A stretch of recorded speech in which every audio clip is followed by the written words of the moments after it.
Yes, I'm happy because ang dami po akong free time na spend ko sa family. Yes, I'm happy that I was homeschooled because the stress from normal schooling was gone. Yes. Why? Because I can do other schools too. Balik class, your milk tea training.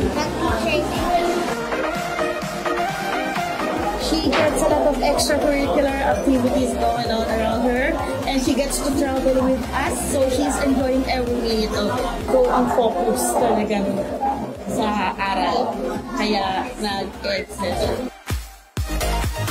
This time, kasama namin siya, kasama namin laptop or tablet. Minsan nagpa-tablet kami, tapos laptop and tablet. So, nag-enjoy kami habang nagta-travel. Di ba ang traffic? Well, habang nasa traffic, pwede kang mag-aral. Walang naging problema.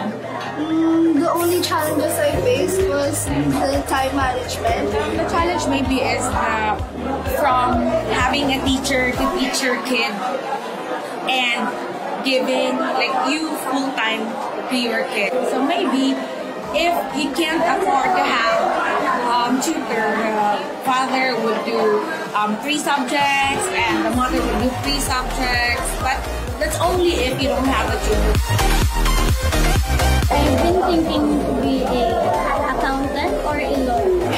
I'll apply for colleges. I'm thinking of culinary arts or interior design. Hopefully, I'll pass in my entrance exam in LaSalle College of St. Benil. Yes, even though it's self-study, you can learn a lot from the materials given. You should try homeschooling if you don't want the stress and the peer pressure. Yeah, I would recommend it for those parents who need more flexible time for the kids, and if they want their kids to have better design of learning, because there are kids also who needs different attention than the regular school. So some people really need homeschool. Oh yes, definitely. I've been recommending this to friends lately.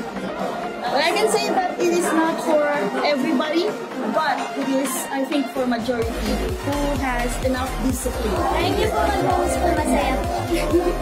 Try niyo po, lalo na po yung homeschooling for Asia Pacific, the best.